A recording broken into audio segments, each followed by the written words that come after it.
Sorry, my audio is shut down. So thank you for joining the event. This is aftermath of a ransomware attack.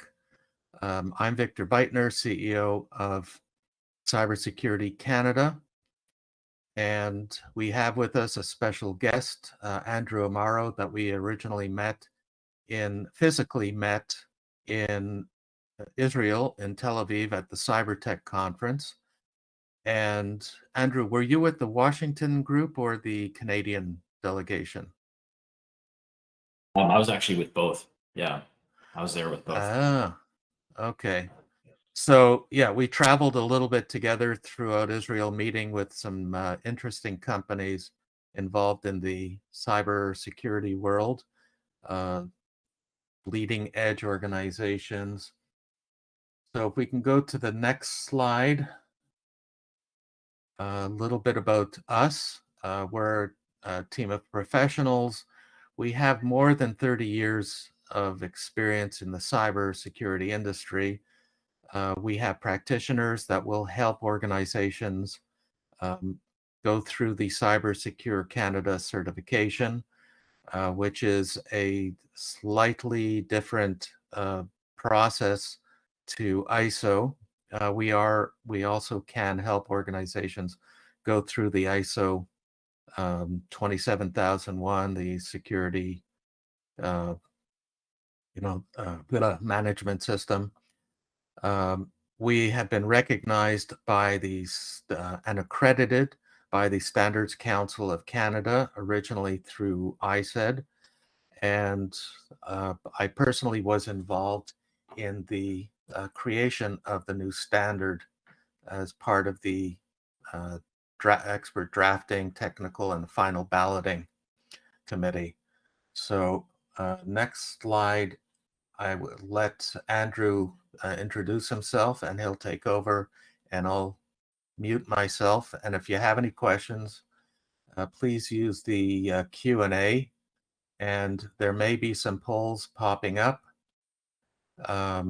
that people can see. They will just answer them if they're probably going to be yes and no's or whatever. So just be aware of those polls. And Andrew, it's take it away. All right. Well, welcome everyone, and thanks for joining us today. My name is Andrew Amaro, and I'm the Chief Security Officer and the founder at Clavin Security. So I come from an operational background. I started off with the Canadian Armed Forces, left there, went with a defense contractor, spent over a decade with CSIS, the Canadian Security and Intelligence Service.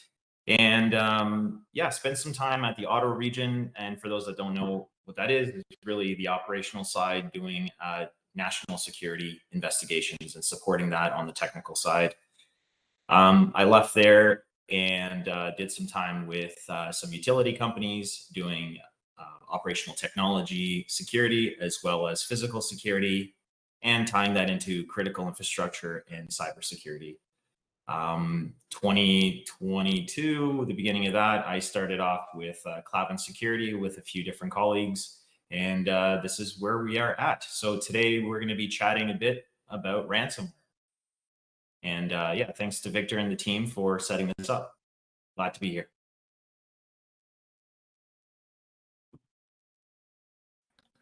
Yeah, I'll jump in. So everyone has been muted. Like I said earlier, put your questions in the Q&A section. This event is going to be recorded and take our polls. And if you are interested in receiving the webinar, we will post it so you can have access to it. Thank you.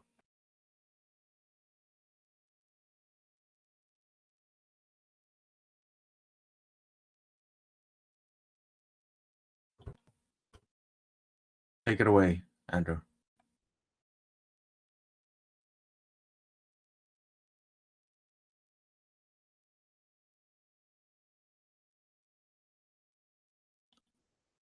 Are you having audio problems? No, I just have a sea of tabs open, so I was trying to find it. while I was looking at something else. So today's agenda, we're going to be talking about ransomware in general. We're going to focus a little bit about how companies can do more, how the risks of companies not doing enough puts individuals at risk. These are individuals that use the services that you provide as an organization or your employees, and also a little bit about how to plan ahead in some things that you can do.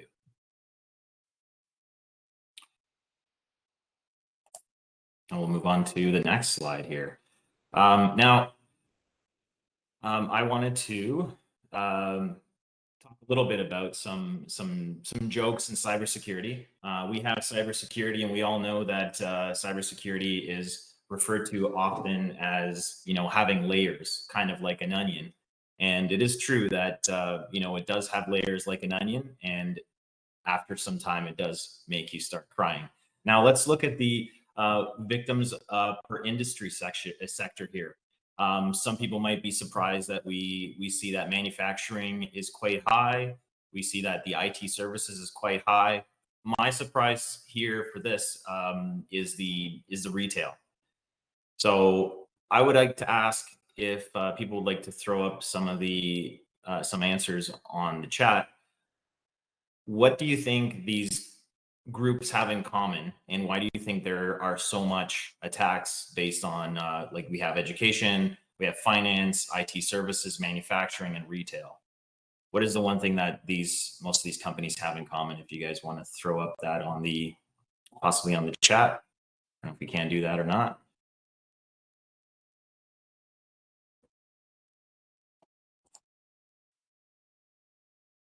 Probably not.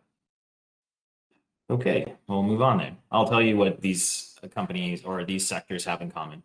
Most of these sectors, what they have in common is that they have to interface with quite a lot of different systems and applications for client purposes. So this will open up a lot of their threat surface. Threat surface is really any type of application will introduce some sort of risk and threat to your business. So the more applications that you have, the more risks and threats you'll have. All right, we'll move on to the next slide.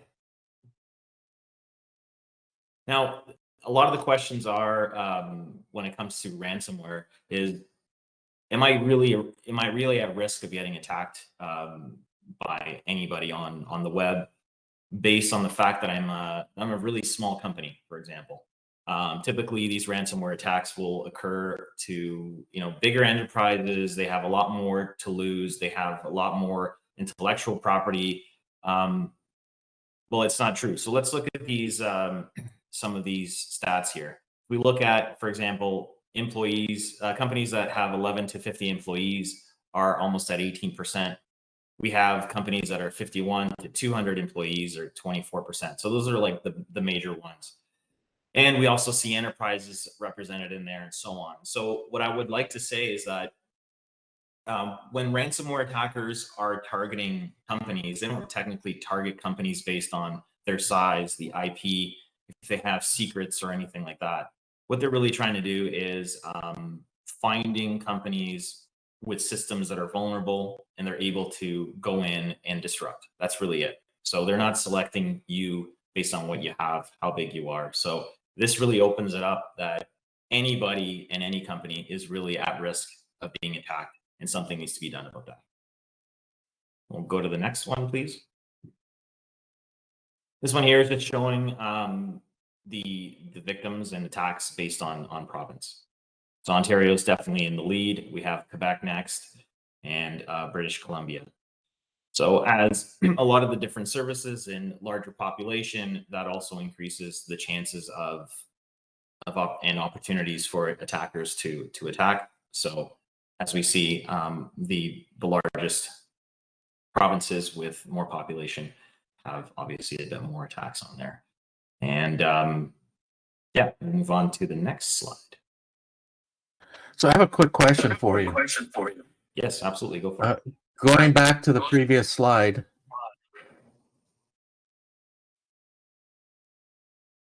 Yeah, thank you. Like you say, you have Ontario has 191 considering how many millions of people we are these just reported attacks that have been reported to the privacy commissioner or the insurance companies or police? Is this just the reported? Because um, most So this, people today are not reporting, right? yeah, so this data is actually from Prism, and it's a gentleman from the UK. His name is Duncan Walls. He's put this together. I'll actually share the link because this is open to anyone that wants to go look at some of these stats. He is able to essentially scrape the dark web to get some of these stats as to how many ransomware attacks occur based on location and all that. So this is actually like a self-declaration from the groups as they post it on their blogs and report these. This is where he's getting the stats. These are not from the individuals or the victims that have reported, and these are just purely from the side of the ransomware gangs as they post them on their blogs. And this is also only going up to 2019, which is, there have been other attacks prior to that as well. There's also some other classifications as to what attacks are considered ransomware attacks versus, just malware attacks and things like that. Does that answer Okay, your question? because yeah, Is yeah, it, do yeah. you think It's the number seems a little low, or? uh, yeah, uh, just from the media. Like you did say that it's 2019 because it shows um, on there it says all, so that would be including 20 up to 2023. Correct. So this is from 2019 all the way till now. Yeah. Oh, so it I mean, is this a is, total. so yeah, it is a total. And I mean, 191 attacks on 191 companies is still significant. It does seem low, but we do, if I were to show you, let's say the US one, we're going into the thousands. So a lot of the media that's coverage, we have a lot of the US companies that have Canadian locations and things like that. But the US has a significant amount more of attacks than we do. Yeah, it should be So at least that 10 might, times. so it is significant for sure. This is a great Yeah. time, I guess, if anyone else has questions that I can answer so far, or would like to ask, just put up your hand Uh, and. yeah, actually, we have one question. I have two questions regarding today's webinar. Kindly answer QA during QA section. First, how do ransomware attacks occur, and are they increasing in or decreasing in frequency? And secondly, what are some warning signs that a business may be at risk of a ransomware attack?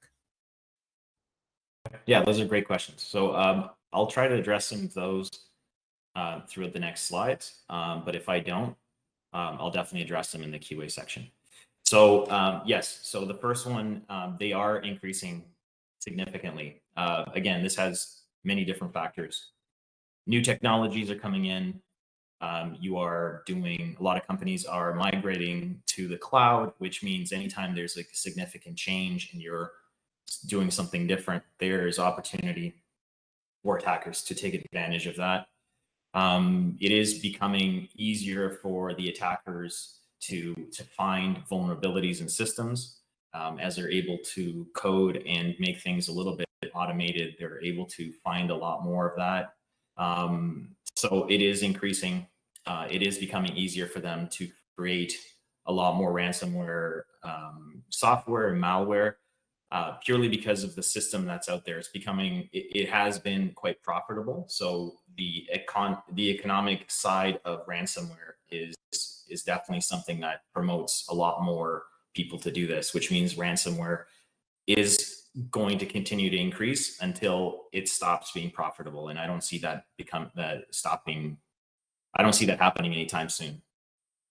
Individuals, I'd like to touch on this, is the individuals are more at risk than companies when it comes to a ransomware attack. And why do I say that? It's because we've heard in the past that companies are at risk and there are significant impacts to companies. So downtimes, disruption of business, regulation and fines and all of that.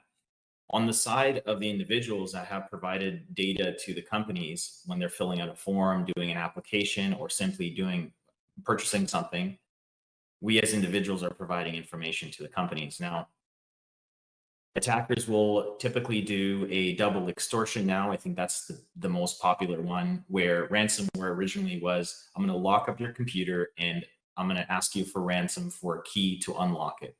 What's currently happening and becoming more popular and putting individuals at risk as well is they'll do a double extortion where they'll lock your computer, ask for a ransom to give you a key.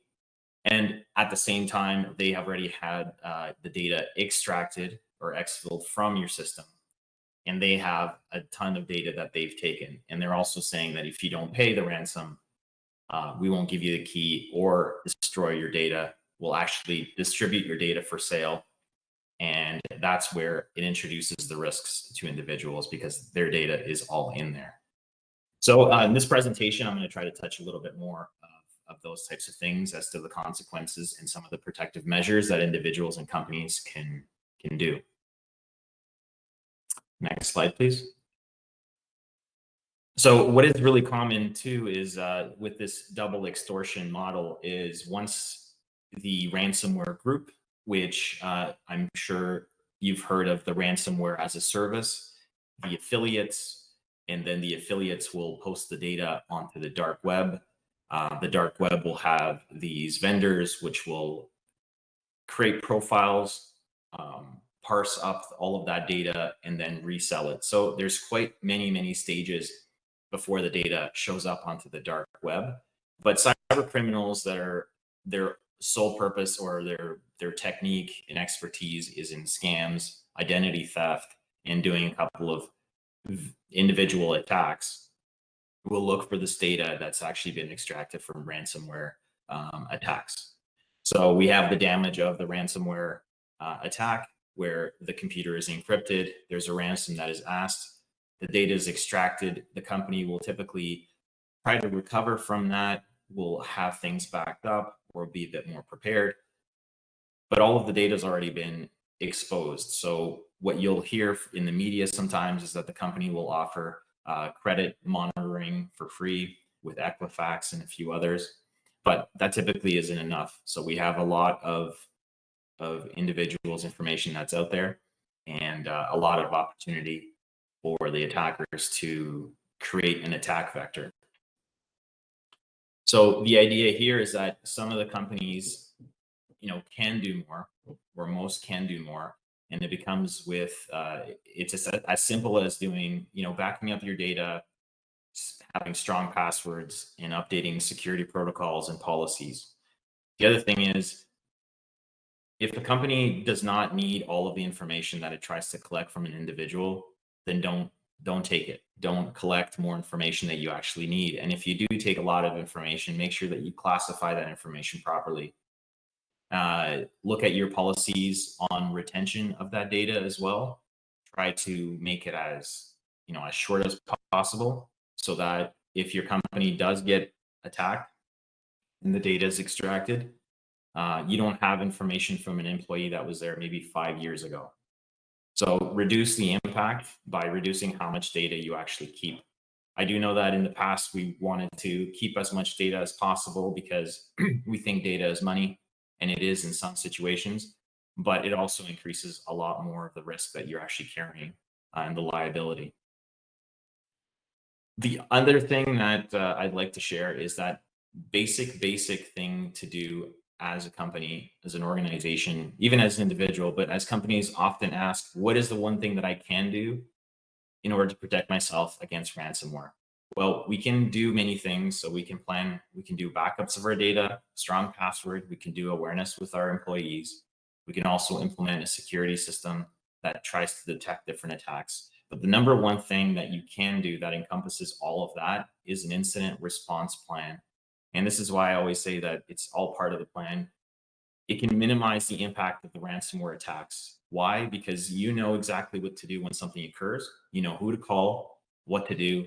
And as you were putting together this plan, you are also looking at improvements and gaps that you technically have in your business. So as you're putting together this plan with a professional like myself, we'd be able to look together as based on risks and threats that are currently on the market.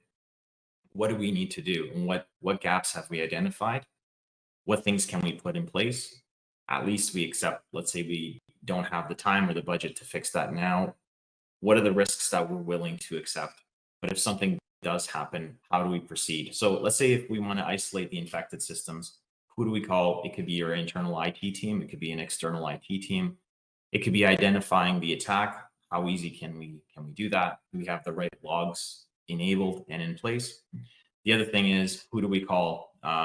Do we have a law office on retainer? Do we have enough communication with HR to find out more information if it the ransomware attack, or do we have communication to send out to the media? All of those types of things are really put into an incident response plan and allows you to be prepared. Those incident response plans are great too, because you can do things like a tabletop exercise where the entire team's involved, and you're able to work out different scenarios and see if that actual plan works. So everyone knows exactly what to do, what their responsibilities are, and all of that. When it comes to cybersecurity, I'd like to say that it takes a proactive approach, and it really does, because it's something that you need to be aware of. It's no different than having a fire plan when you do a fire drill for your facilities or you have one for your home. People need to know where to meet. People need to know what steps to take, what things not to do, who's responsible for what. So that's definitely a proactive. Being proactive is getting that plan in place. I also mentioned the reduction of data that you intake, making cybersecurity part of your team. And I put in CISO, but it could be an individual that is looking at the cybersecurity aspect. And the cybersecurity aspect will include things as IT security, facilities security. It'll look at all of it. It'll look at interfacing, access control. It'll look at all of that. And a lot of companies cannot afford having someone full time, a CISO full time, but there are options out there. You can get a fractional CISO or a virtual CISO. This is someone that comes in at least once or twice a week or a couple hours here and there to discuss and provide professional advice on certain things. And I already mentioned the planning and then also the practice. So practicing policies, so you move them from just being pieces of paper to actually becoming roles and responsibility. All right, and I'm going to stop here for a second. There is another question here. In addition to ransomware, what are other types of cyber risks that are trending? Other cyber risks that are trending. So I would say cyber risks that are trending right now would be on the Bitcoin side or on the cryptocurrency. There's some significant activity on that side. There's quite a lot of social engineering, and the fact that a lot of individuals that are playing with cryptocurrency aren't aware of some of the risks and how the entire system works, be it from the mining of the Bitcoin or any other cryptocurrency to the paying out of that Bitcoin or cryptocurrency out to a wallet. There's a lot of places that an attacker can really implant themselves and be able to divert some of those funds. So I would say right off the bat would be in the cryptocurrency world, there's a bit of that. But in the cryptocurrency's defense, this happens with regular cash and digital cash as well. So they're just doing the same type of techniques, but in the cryptocurrency world, using some cyber security. Yeah, I can add to that a little bit. The other risks are if you're a business, business email compromise, where people will inject themselves with malware into your data stream and tell a an organization that, we had to move banks for whatever reason. Please use this for future payments. It's extremely common. We've seen other types of breaches where emails get redirected, like financial organizations have had their data or emails that they receive from the banks redirected through the servers to a third party with no one knows where it's going. Um, Again, at least in Toronto, there are many cases of identity theft where people are stealing homes. They're selling homes underneath you, and then you have to fight for getting your titles back. That's why there's title insurance today, but this is common. The identity theft is really a big one today, at least locally. Um, it's just anywhere you can think of how someone could take advantage of you, and also understanding that when you're sharing information with a cloud provider, know who you're sharing it with and see if they have controls in place to protect your data, because just recently there was a jail term for an organization that has therapists. I think it was in Sweden. They got hacked, and that double ransomware thing happened where the organization was told, uh, pay us or we'll release the data. And they didn't think anything of it. And then later on, uh, the clients received emails telling them that we're going to basically dox you. We're going to share all your information to the public, which you shared with your therapist.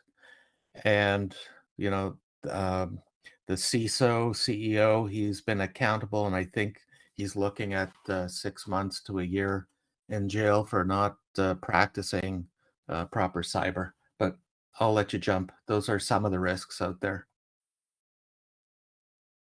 Thanks for that, Victor. Yeah. So yeah, those are all quite common. So, the business accounts, this reminds me of a great joke. Is what's a hacker's favorite season? That's fishing season. Um, so yeah, so those are that would fall under, let's say, social engineering more on the aspect. So if they do take over a business account and they use that to divert funds or to progress onto another attack, for example, the invoice scamming, those are on the social engineering side.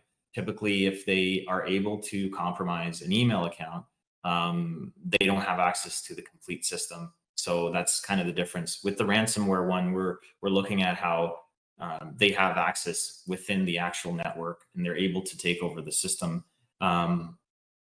So there's a bit of a difference. Both can actually help each other. So the business email compromise can actually help launch a ransomware attack by sending out a phishing email to an employee, and they're convinced it's the right person because it's coming from their colleague's email account.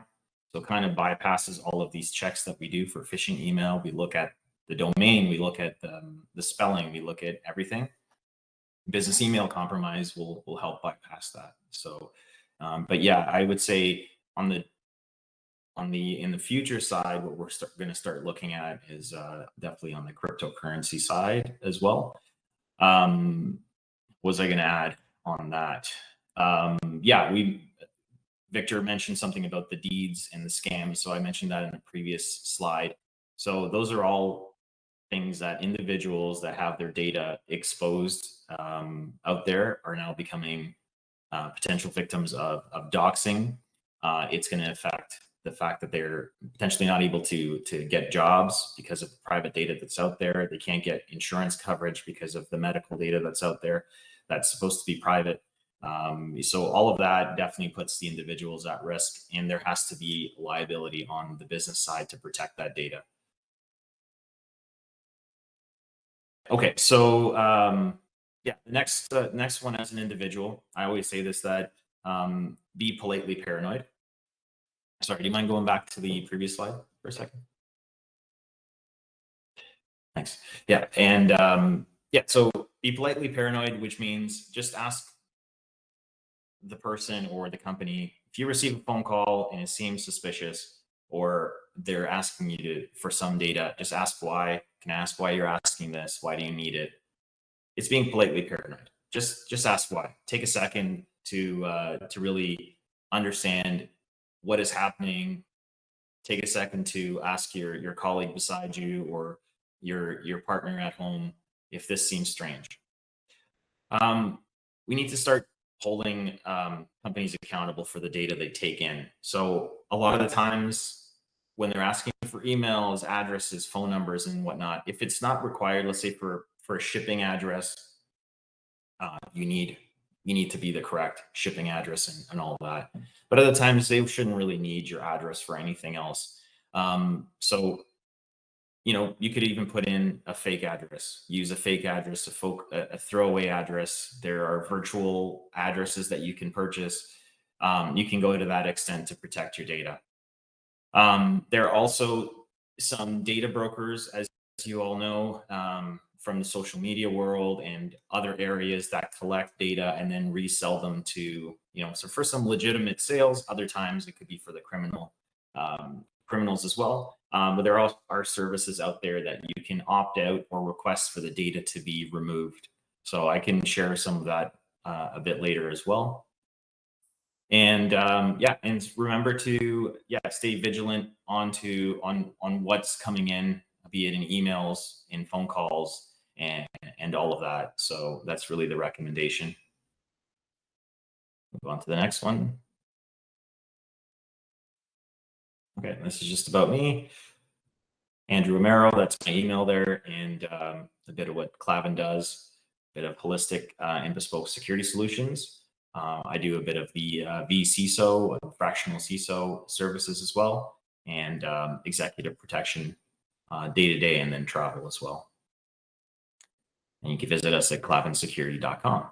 I think now we can go over to QA and see if we can get some discussions going. Not sure if we're going to have a poll or not at this time. Okay, we just got a question. How do criminals extract the ransom they've collected without getting caught? Today, currently, it's crypto. They'll use either a broker or an insurance company to arrange for a crypto purchase and transfer to the bad guys, the cyber criminals. Yeah. So any other? yes. Yeah. Yeah. I was going to add to that. So typically it'll be crypto. It'll be a different type of crypto from Bitcoin. They'll typically use different coins such as Monero or Zcash. These are also known as private coins, and it'll be transferred into there mostly because the infrastructure that it's based on, let's say their type of blockchain, isn't as transparent as the Bitcoin one. In the past, initially, the criminally minded used to use Bitcoin, thinking that it was anonymous and a magical coin. But the blockchain is actually public and transparent to anyone. So companies like Chain Analysis came out and started analyzing the blockchain, and has helped quite a lot of law enforcement groups find and take down a lot of the groups. So we see a lot of these criminal groups transferring over to different types of coins. Once it's in the system and transferred into the crypto world, it does have to be transferred into regular banks, but typically offshore banks. What I see a lot now is that over social media, people are recruited all the time to give over their, and this sounds like a scam, but it kind of is. But in a way, it's they will give their account information for a payout of 50% of whatever the criminals put in. So everyday people will share their information. They'll have $5,000 loaded into their account. they are supposed to go and extract the $5,000. They get, half of it to keep, and the other half they give to someone local. That is all part of a money laundering network. And then that money eventually will make it back to, via deposits and shell companies, back to the criminals. All right. I guess there are no more questions. Oh, is Michael Romanov Bitcoin Profit Review a scam? It was in the news a couple of months ago. Do you have any insight in that? No, it sounds familiar, but I don't know enough about it to Okay. actually have a comment on that. There's Yeah. just another And question that's coming down there. I don't know if Maureen wanted to elaborate a bit on that. also, yeah, There's another one here. Insurance coverage. Can I solve this with insurance coverage for cyber? One of the problems with insurance and ransomware is a lot of organizations are not going to be eligible to ransomware protection because there are two reasons. The risk is too high for the insurance companies, and or the cost of the ransomware protection is going to be exorbitant because of the losses the insurance companies are taking right now. So Lloyd's of London, I think, is canceling their underwriting for ransomware attacks and cyber. The world is changing because of all the ransomwares and everything else. I think that's yeah. I can add to that too. Yeah. So Lloyd's of London actually has fought quite hard, and I think they succeeded at getting a clause in most of these underwriting policies where it says that if any ransomware group has backing or support from a government or a state, that they will consider that as a state attack, which is not covered under your policy. Now, that would be an act of war. so there's another. The danger with that is go on. that, the danger with that is that I would say every single group that's out there has some sort of loose affiliation with the government. And it could either be people will speculate saying that they seem like they're affiliated with this government, or they might even say that, we have help from this government. What's going to be really hard is actually knowing that for sure. So Lloyd's or any other insurance company could really just put a blanket on, let's say, Lockbit, which is the largest ransomware group out there, that they are affiliated with the Russian government and we're not paying anything out. Well, guess what? I mean, they're responsible for 80% of the attacks. So if you have insurance for ransomware and Lockbit hits you, you're not going to get anything back.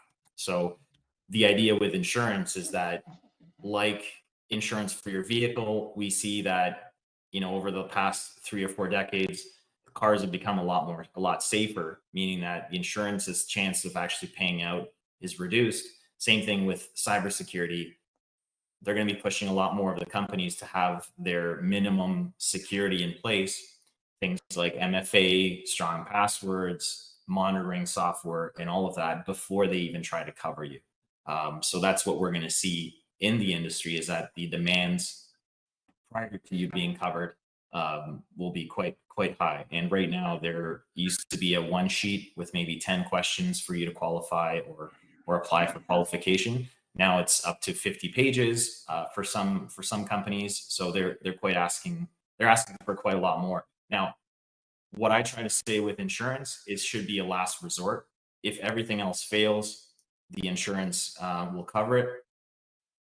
Mostly because in the past, companies didn't want to invest in cybersecurity, didn't understand that it's actually a real threat. So they just said, I'll just get insurance for it, and if it happens, I'm covered. So we have to flip that as companies and organization to understand that this is no different than, a natural disaster preparation plan or business continuity plan or fire.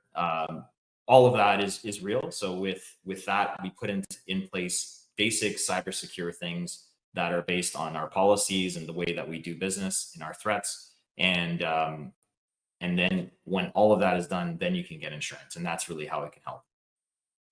So another thing also with insurance is we found that if there is a breach or an attack, they usually have a little statement in there, one line.